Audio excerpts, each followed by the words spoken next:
Welcome to the award-winning Thoughts from a Page podcast, a member of the Evergreen Podcast Network, hosted by me, Cindy Burnett, a voracious reader and book columnist who provides you with casual author conversations and book recommendation episodes, as well as insider information on all of the newest releases that I personally endorse, and on the publishing industry in my Behind the Scenes series. With so many books coming out weekly, it can be hard to decide what to read, so I find the best ones and share them with you. For more book recommendations or to find my backlist of interviews, visit my website at thoughtsfromapage.com. Have you read a book recently that really resonated with you and makes you want to read more books like it?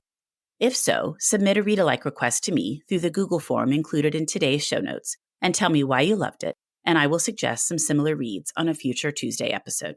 If you are interested in reading some great books before they publish, I hope you will consider joining my Patreon group to access digital early reads and pre-pub author chats, as well as my new Traveling Galley program. For May, my early read selection is Banyan Moon by Tao Tai. For June, The Bones of the Story by Carol Goodman. And for July, The Book of Silver Linings by Nan Fisher. The link to join is in my show notes. Today I am chatting with Lisa Brideau about her debut novel, Adrift. Lisa was born and raised in Nova Scotia, Canada. She has a degree in aerospace engineering from Carleton University and a master's in urban planning from the University of British Columbia. She currently works as a sustainability specialist for the city of Vancouver. When Lisa takes breaks from trying to mitigate catastrophic climate change, she likes to write speculative fiction or practice her waltz. She lives in Vancouver, British Columbia. I hope you enjoy our conversation.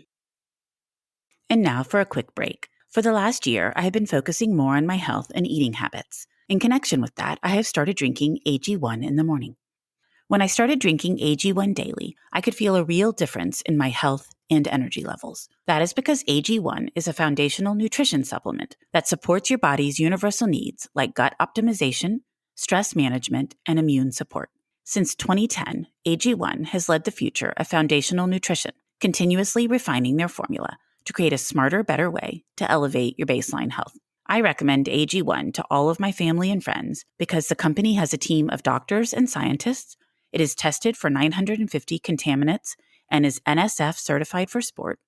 It is formulated based on the latest science, and it maintains high quality standards. Thanks AG1 for sponsoring my show. AG1 is a supplement I trust to provide the support my body needs daily. If you want to take ownership of your health, it starts with AG1. Try AG1 and get a free 1-year supply of vitamin D3K2 and 5 free AG1 travel packs with your first purchase. Go to drinkag1.com/thoughtsfromapage. That's drinkag1.com/thoughtsfromapage. Check it out. And now back to my show. Welcome, Lisa. How are you today? I'm fantastic, thanks. I'm so glad you're here because I just recently read your book, Adrift, and I could not put it down. I think I read it in less than a day, and every time I didn't have it with me or I wasn't reading, I kept thinking I've got to get back to it to see what's happening. That's amazing. Those are my favorite reviews when people plowed through it super, super fast and couldn't put it down. It's always wonderful to hear. It was so compelling and really so unique. I just loved the couple different premises that you pull together. I just felt like I haven't read anything like it before, and I love when that happens. That's awesome. Yeah, it was always a challenge to categorize it, actually. The whole publishing journey has been a bit of a challenge. Is it a mystery? Is it a thriller? Is it sci-fi? Is it all of the above? Climate fiction, which is becoming its own genre now. Yeah. Yeah. Well, before we dive into all of my questions, would you give me a quick synopsis for those that won't have read Adrift yet? Sure. So it starts with a woman who wakes up alone on a sailboat in the kind of remote Pacific Northwest in an area called Haida. And she wakes up on this boat with no memory of who she is or how she got there. And there's just an ominous note warning her not to look into her past. And she obviously has to look into her past because how could you not? And so it follows her on this journey as she tries to unravel what happened to her. And it's set in the future, so 15 years in the future, set against the backdrop of climate change impacts in this region where I live. And it's an exploration of kind of connection and identity and kind of the responsibility that we have to each other in this time of climate crisis, done in the kind of guise of a page-turning suspense novel. So trying to be entertaining while kind of digging into these meaty issues at the same time. I think that's why it resonated so much with me, was because I love these stories that have relevance and importance, and it's clearly something we all need to be focusing on. But you're not writing a lecture, you're writing this thrilling story with all of these details woven into it. Yeah, that's what I hoped to achieve. Was I work in climate policy as my day job, and it's hard to engage people on the topic because it's dire and depressing, and it just kind of makes people want to turn away. And I thought, in the context of fiction, where you step into a thriller or a suspense novel open to being scared, that's kind of what you're signing on for. And so I thought maybe there's a way to bring the issues to the forefront without it feeling, like a lecture or being as depressing, because it's done in a more entertaining context, but the information is still there. You're still getting an impression of, this possible future that we're headed towards. I agree with that completely. And I do think it is very dire. It's scary. It's hard as an individual to feel like you yourself can make an impact. And so I think a lot of people just sort of block it out, probably myself included.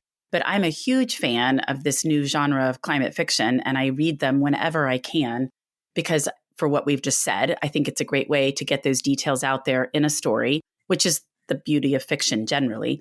But also, I feel like it is so fascinating to see how authors treat it. This whole world building, and it's their perspective or their idea of what's going to happen surrounding a particular issue. And to me, that is just so intriguing. Yeah, it's been really interesting having conversations and seeing kind of early reviews come in and seeing the word, dystopia used, which, I mean, the future we face can be very frightening.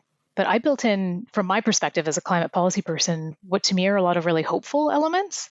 So I thought I was writing a hopeful version of a realistic future, and other people are like, it's a total dystopia. I'm like, oh no. Well, I think dystopia is strong because I didn't feel that way. I just felt like it's 15 years in the future, which I want to talk about in a minute, why you picked 2038.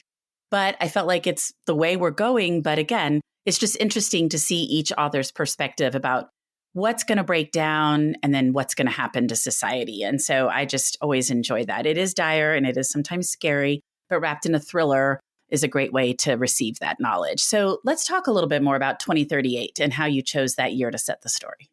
Yeah, I wanted it not to be super far in the future. I wanted people to see their world in it still, and to see, if we're on the current track we're on, what does that look like if we make good choices from here on out for the most part. I will say within Canada, I did, to be fair, rate the States is going downhill. So that might be an interesting kind of different response to Canadian and American audiences. But yeah, I wanted it to be near enough to this world that you could recognize it. It just kind of the dial turned up a bit. And part of that was also, if it's close enough to our future, my hope is that people will see, an opportunity to avoid some of those impacts by taking action now. Whereas if it's really far off in the future, it doesn't feel as connected to action that we can take in our real lives right now to kind of avoid the worst of it. I think that makes sense. That's an interesting point about Americans viewing the story versus Canadians. That aspect didn't bother me because of where we're situated and the way everything's going to work. What I thought was really interesting was the way you handled all of that in terms of people wanting to come to Canada, Canada having to set restrictions on who's coming. And I felt that while that is so relevant to that time period, it also puts us in today's experience of what we're going through in the US and people coming into our borders. So I felt that was a very present and timely topic, but put into a different time frame and a different issue set. And it made me really think. Yeah, it's interesting from a migration perspective that because Canada, doesn't share borders with any countries that are particularly stressed, we don't have that immediate kind of presence on our borders. Like you have to come by boat or you have to come by airplane really to arrive at Canadian borders. And so looking at migrant flows and refugee crises elsewhere in the world, Canada kind of just gets to be quite isolated from it in a way, which it's a little bit, it's what the book talks about a bit about what's our responsibility as a, country that has benefited from burning a lot of carbon and putting a lot of carbon pollution into the atmosphere. And the impacts of that hit, undeveloped countries or less developed countries first and hardest, while we enjoy, the economic benefits of industrialization. So what's our responsibility to these other populations as their homes are no longer habitable because of the carbon that we've burned. And even though that those migrants aren't pressing on our borders for Canada, physically present, that they are in refugee camps, and we have space and the ability to accommodate more if we choose. And so just digging into that question of, why aren't we making these choices? Are we going to have a compassionate response as this ramps up? What are we going to do as a country? Yes, I really enjoyed that storyline because I'm in Texas, so the borders issues are constantly prevalent here, and it's a constant conversation. And when we do border all of these really stressed countries, who you feel for these people, and I don't know what the answers are, but it was interesting to then flip it and have the U.S. being the people trying to leave their country, coming to Canada, and Canada saying no. So I just thought it was very thought-provoking. Yeah, I feel like whenever there's an election that goes poorly in the States, which we feel it as much as you guys, I think, but there's a lot of cohorts of people who look to Canada and think maybe it's time to relocate to Canada. So just kind of took that maybe to an extreme and imagined what a future might look like if that was actually something that people were doing. So talking about that issue and the climate change, there's some world building. So did that take you a while to do that, to think about, okay, what is it going to look like in 2038? What should I include? What should I not include? How is everything going to operate? Mm-hmm. Yeah. And even kind of how extreme to make, the weather events or the kind of just the background happenings. I did a few different variations where things were, more foreign, and I pulled it back to be fairly familiar to our world from a tech perspective. Part of that being as we spend more time and energy to address climate related things or, other crises in our lives, just the thought that we're not necessarily going to spend as much time on technological advancements, that might be deprioritized. And so kind of the tech we have now is, roughly the tech that they have 15 years in the future. And part of that was thinking, 15 years ago, the world wasn't that unrecognizable from a tech, perspective. So it seemed reasonable that it would look and feel not that far advanced. I get frustrated sometimes. I'm a sci-fi nerd, and I get frustrated sometimes when I watch sci-fi movies and it's like 20 years in the future and it's like we're living on Mars and like just crazy technological leaps that as somebody who has an engineering background, it's like there's no way in 20 years. It's just not realistic. I think it was pretty grounded and tried to be quite realistic with where we might be in 15 years. One thing you did add in, though, was the ghosting. These people who just decide they don't want to be online anymore and scrub everything and go live off the grid. Though, as you mentioned, sometimes that sticks for those people and sometimes it doesn't. Mm-hmm. Yeah, that just feels like an impulse we all have maybe some days. Spend a bit too much time on Twitter and you just want to walk away from all the digital things. Yeah, in the sense that, wanting to be more connected, with the real world and be more connected maybe with nature. And we talk a lot in climate change about, part of the cause for where we are now is this focus on consumption and this disconnect from, the natural systems that support us. And is there a way to have a modern technological society, but still have that connection and kind of caring and stewarding of the world? And so I thought maybe ghosting is kind of people choosing to make that choice in a really just clear-cut binary way. We spend a lot of time at national parks, and it's something we've done since my kids were little, imparting how important it is outside and the nature and leave things the way they are, leave no trace, all of that. But we see a lot of people who don't understand that and don't do that. And I wish there was some way that that type of education could be imparted to people as well as everything else that they learn in school, because it is so important for climate change and for our world and for maintaining some of these things. And it's just a shame that people don't always understand that. Oh, 100%. And I grew up fairly disconnected from nature. And it was kind of later in life that I had friends that introduced me. And in fact, the opening scene of the novel takes place in Haida, which was inspired by a week-long kayak camping trip that I did up there with some friends, which was spectacular. And just that place really stuck in my head. I set a novel there. That's how much it stuck in my head as a really special place. But we were kayaking and just kind of pulling up our kayaks on beaches in the national park there and then camping on the beach. And the me of, growing up would never have contemplated being out in nature in that way. I didn't have any understanding or exposure to it. And I think if you don't in those early days, it can be hard to find that way in and to have that introduction, to have somebody kind of guide you through it and help teach you and help you learn. And then once you're in it, it's staggering. Haida Gwaii is just the forests and walking through the forests, and you're walking on this understory, just layers and layers and layers of, fallen trees. And you realize you're not standing on, ground. You're standing on just meters of like an ecosystem on its own. And you come back, and we would go walking in Stanley Park in Vancouver, which is a beautiful, amazing park, but it felt quite sterile after having been in that really, really rich ecosystem. And you realize how much we've lost once you've seen that.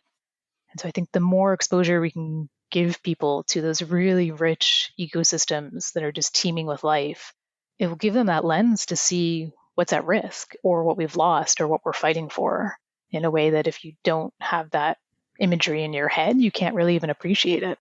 I think that's right. We go to Rocky Mountain every summer. And so just climbing up into the mountains and, everywhere you're looking, all you see are more mountains, and it's so peaceful and calm. It's just wonderful. And I think it's one of those things that you just can't replicate which is what you're saying. I'm not a big camper, I will say. I like to go home to a cabin at night and have a bathroom and a shower. But I do love to take long hikes and be out in nature and enjoy the peace. Yeah, definitely. And a week-long kayak camping trip was extreme for me. I appreciate a good shower. The trip ended at a place called Hot Spring Island. And so we ended in a hot spring, which was by far the best hot spring experience I've ever had in my life after 7 days being in the wild. Yes, exactly. Without a shower. Exactly. Yes. So the one thing we haven't talked about yet, which was the thing that I found the most gripping in the story, was your character wakes up on this boat, which you mentioned in your synopsis, with no memory. And she has to find paperwork that tells her who she is, an ID, tells her not to investigate. But how horrifying. I was fascinated by this part of the story, and I've thought so much about it since I finished it. And you talk off and on in the book, like, what is the importance of the sense of self and memory, and what are you without those things? So I was just so curious how that factored into your story. Yeah, the opening scene came to me as a kind of a complete thing. So I started with a character with no memory and had, built the story around that. And I was same thing when I thought about, the horror of not knowing yourself and how do you continue on and what does that mean? And I actually read a lot of books on identity and sense of self and, philosophical theories about it. And it's quite interesting about this question about how wrapped up is memory in our memory of our life experiences, in our sense of identity. And also the fact that memories actually are quite malleable, like digging into kind of the brain science about how memories are stored and how we recall them. And the thought that every time you retrieve a memory, you're potentially modifying it a bit, and they're not pure unfixable things necessarily. And so that's really interesting. If you think our memory is really tied, our identity is really tied to our memory, then what does that mean given the malleability of memories? And just how would you function if it was all gone and there's just a gaping hole where that sense of self was? It's horrifying to think about.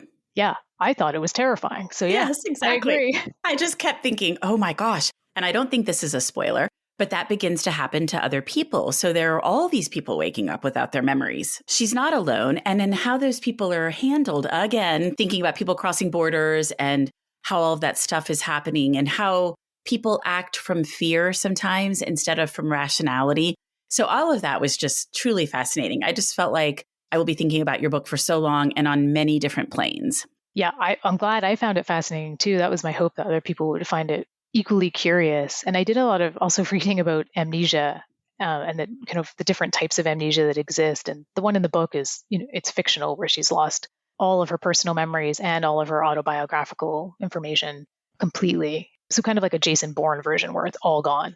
And that's very, very, very rare, verging on fictional, but also felt like the most interesting, like that complete erasure and that instant question that I think it builds, which is she going to find out? Is she going to have all the answers? And that kind of, I feel like it propels you through the story because you need to know as much almost as she needs to know about who she was, and will she find out?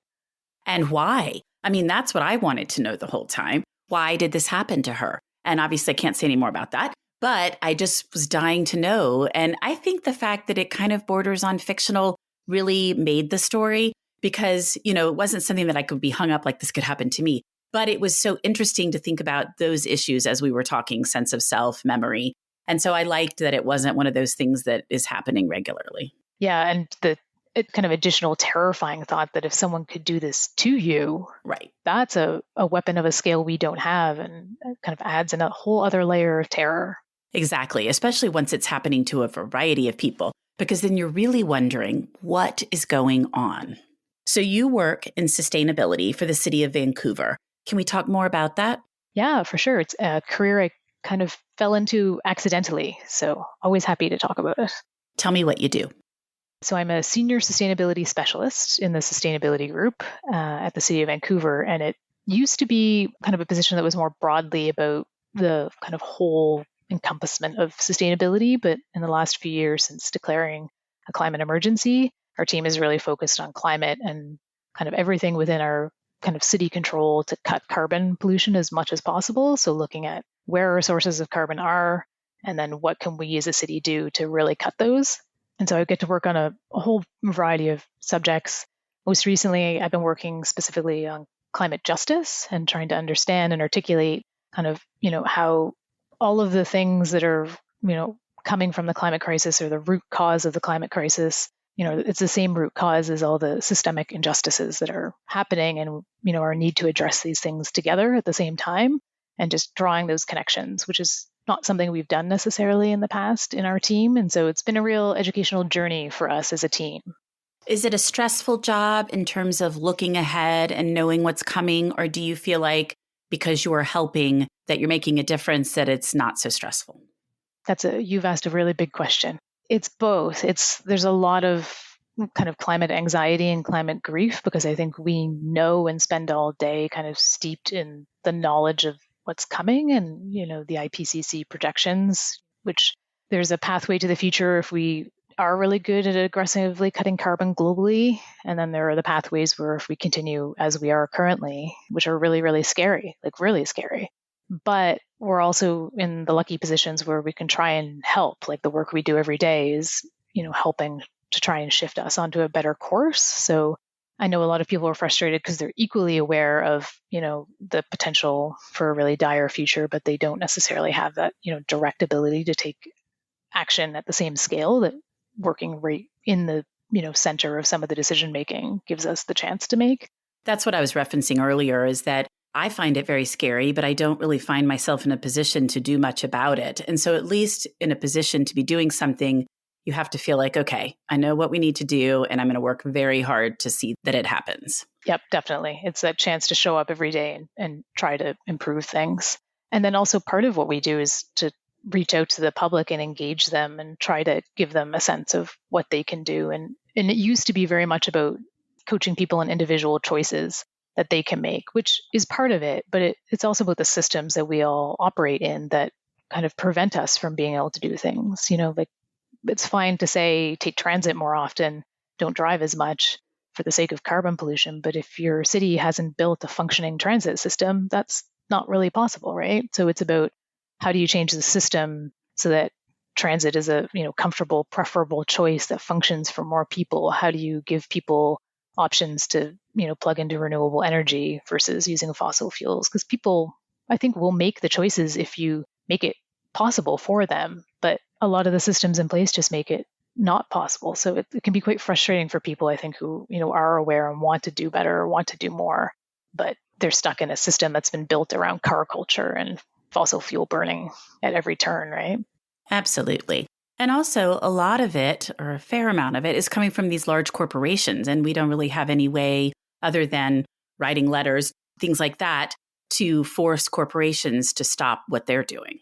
Yep. It's one of the most powerful things people can do on climate, unfortunately. And it's not sexy, but it is, getting politically involved and putting pressure on politicians to hold those corporations to account and to get those practices to shift. And I think it's not as satisfying as the easier answer that we used to say, change your light bulb, which was a tangible, tactile thing that you could accomplish.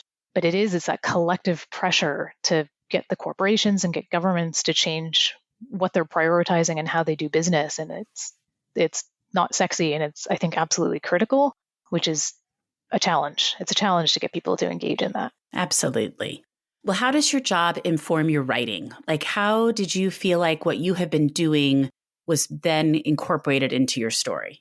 I think that's where the hopeful, when I explain or try to describe Adrift as having hopeful elements in it, that was part of what I wanted to do, was to imagine and get to spend some time, leave my day job and then spend some time in the future where we had done some of the things. So where we had, like, it has a Canada that's gotten off fossil fuels for electricity in 15 years. That is incredibly optimistic and hopeful.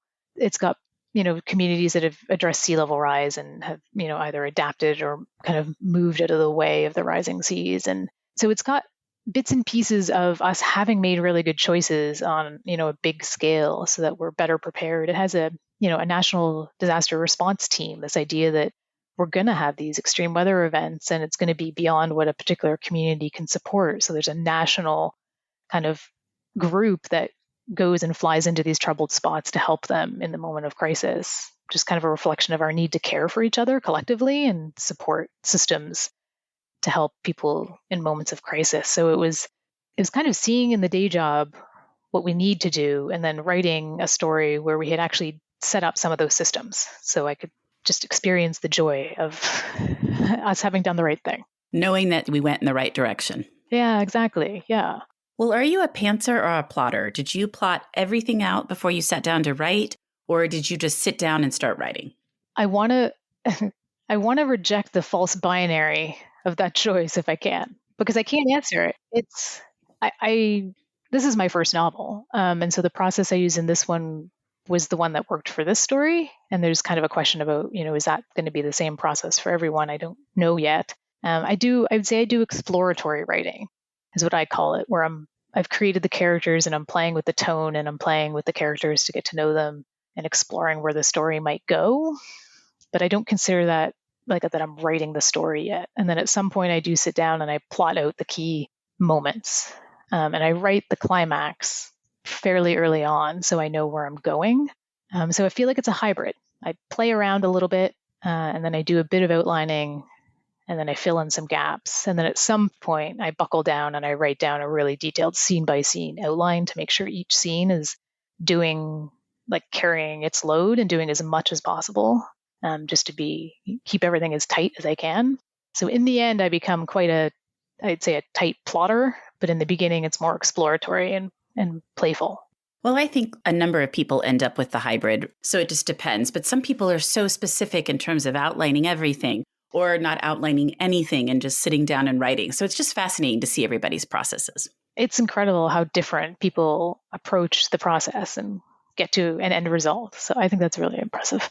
I think it is too, that everybody gets to the same place in the end, but there's 1,000 different paths. Yeah. And each book might, even with the same author, take a different path.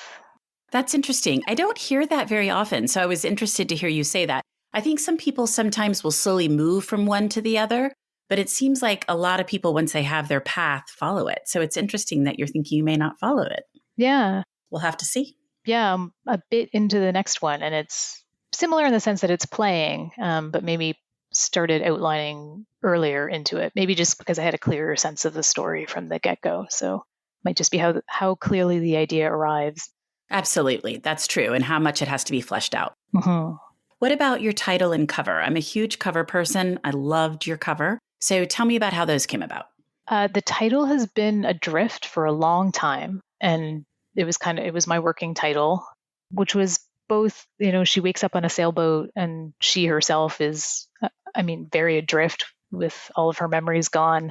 But it also references a bit of the world that's, hasn't picked a firm direction and how we're going to respond to the climate crisis and the sense, migrant flows and refugees. And just, it feels like the world's very, lacking in direction on a lot of that. So it felt like it was hitting on both of those angles quite well. We bounced around a few other ideas with my publisher Source Books, but in the end, it just Adrift seemed to resonate. There are a lot of other books named Adrift, so it's a bit of a drawback in that sense. But it just seems so perfect for the story that we stuck with it. And the cover, I had no idea how to portray, again, because it's such a kind of genre mixing book. And so what style of cover, best conveys what it is. So the cover is all my publisher source books and the great designer Liz Dresner, just trying to, convey something, I think, kind of moody and tense, and tying in, the ocean, which it's set, all along the coast of British Columbia. So the ocean is just really a key element to the whole thing. Yeah, I'm curious to know what you thought about the cover, because I think it's hitting fairly strongly in the suspense market vibe. I love the way the letters are done in terms of they're not standard, straightforward letters. They're going every which way, impacted by the water.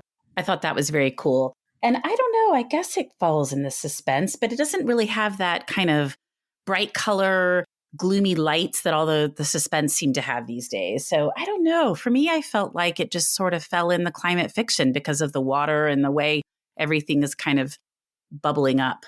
Yeah, and the slight oil sheen across the water was a nice touch. Yeah, you're right. I kind of climate fiction as a growing category, I hope. It is, for sure. Seeing more and more of them. I love it. Yeah.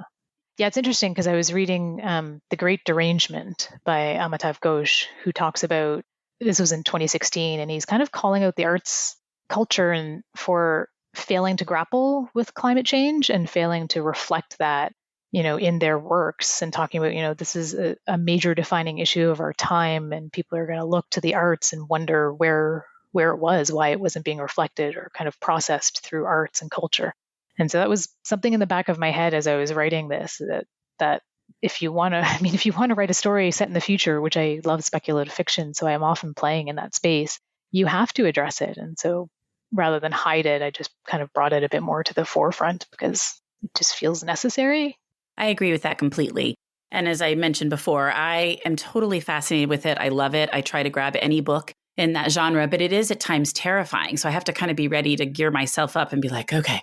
But it is really interesting, and it is a great way to learn more and to educate people, I think. Yeah. And definitely, I hope I struck a balance of being, more on the entertainment end and not too heavy on the climate component. Like, it's there, it's integrated into the story, but it is about the character, and it's her journey, having lost her memory and trying to figure out what's happened to her and how does she continue on. Absolutely. To me, it is a thriller in terms of things are moving along. I was dying to know what had happened with her memory. I liked the people that she met, the places she was going, but the setting is set in a climate fiction world. So you're right. I could see where there'd be kind of grappling with exactly how you market it. But I think that's becoming more of an issue with all sorts of books because people are really writing across genres more and more. Mm-hmm. Yeah, that sense that, a book has to fit on one shelf and one shelf only feels maybe like it's fading a bit, and it can be a bit more flexible, which is fun. Exactly. Yeah, no, I agree with that. Well, before we wrap up, what have you read recently that you really liked? I read a Generation Ship story, which I haven't read one of those in, a really, really long time, that I loved. It was called The World Gives Way. And it was just a totally different kind of Generation Ship story, leaning a bit more literary. Absolutely gripping. Loved that. And then kind of at the complete other end of the spectrum, a book called Good Rich People, which the rich people are not good, just to be clear.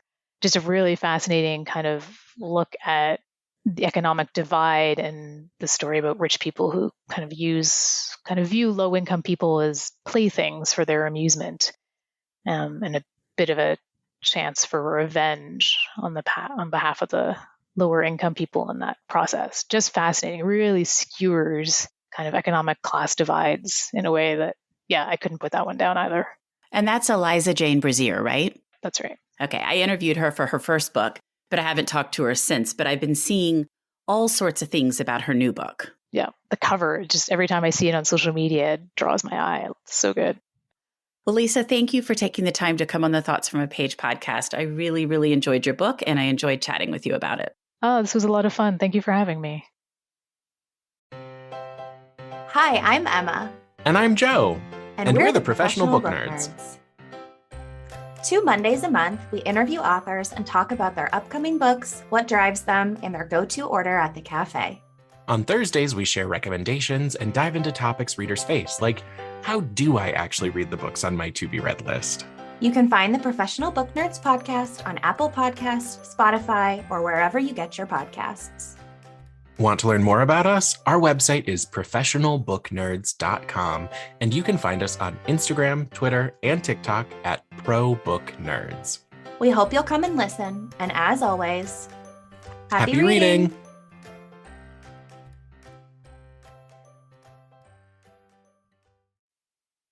Thank you so much for listening to my podcast. If you like this episode, and I hope you did, please follow me on Instagram at Thoughts From a Page. Consider joining my Patreon group to access bonus content and support the podcast. Tell all of your friends about the show and rate it or subscribe to it wherever you listen to your podcasts. I would really appreciate it. The book discussed in this episode can be purchased at my bookshop storefront, and the link is in the show notes. I hope you'll tune in next time.